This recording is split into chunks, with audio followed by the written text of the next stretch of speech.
Good morning. This is my entry.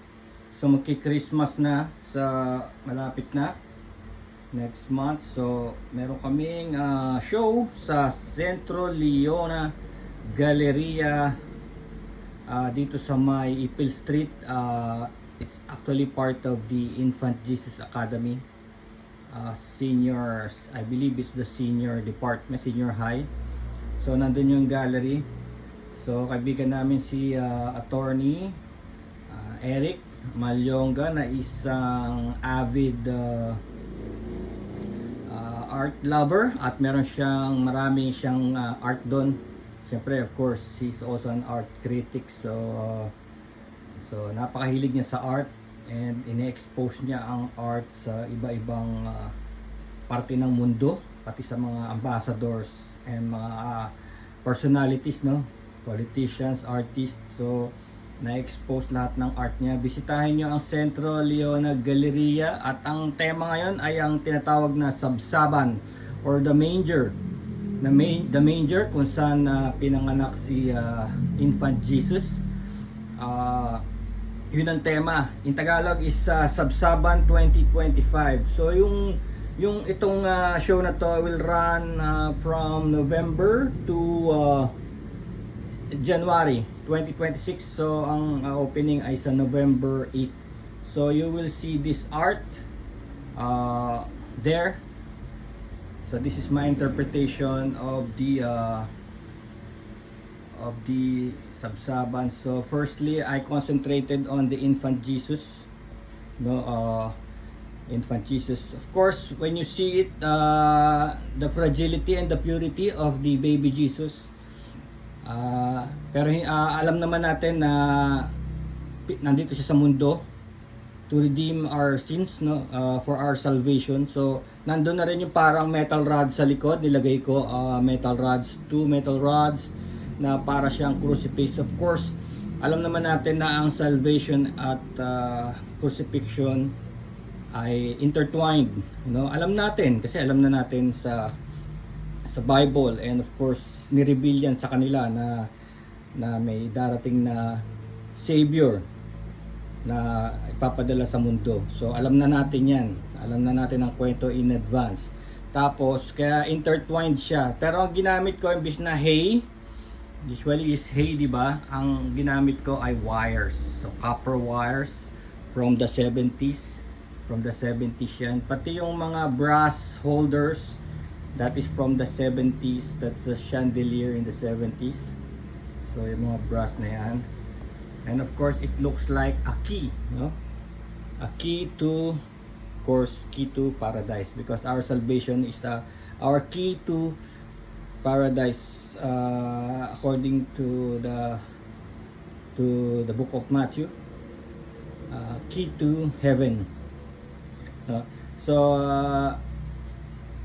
Yan, ang contrast niyan, ng art na yan, ang contrast niyan is the purity of the baby, purity and fragility of the baby. Ang contrast niyan sa likod is of course the harshness of the crucifixion, no?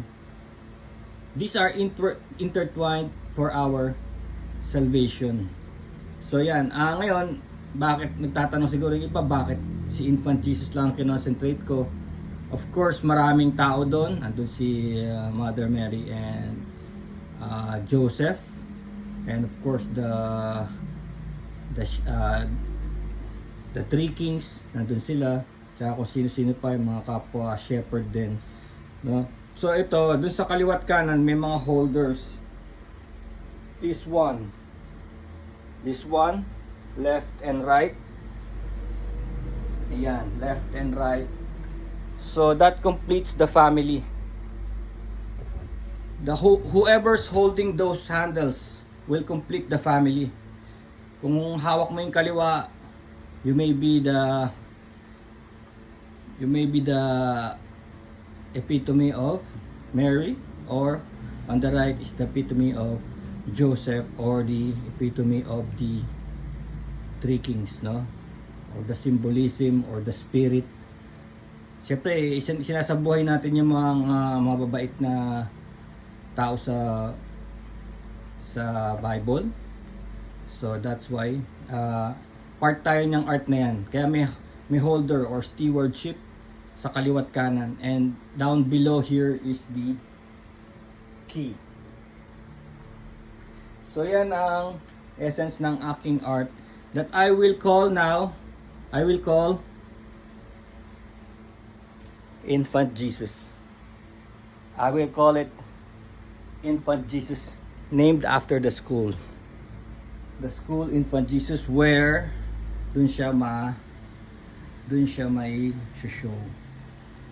So thank you Master Ding Royales and Attorney Eric Walonga for inviting me. So ayan siya with my tag Herrera. Of course, I would say na pati yung wood panel sa likod is old. Nakuha ko yan sa 80s na cabinet, no? So naipagtagpi-tagpi ko. Actually, look at the copper here at the back. The copper is not a color copper, no? Dark siya kasi nga from the 70s, and it's a square siya. And of course, the rods, the metal rods sa likod, you will recognize that. Nare-recognize nyo ba? Sige nga, kung ma-recognize nyo kung saan galing, ang galing nyo.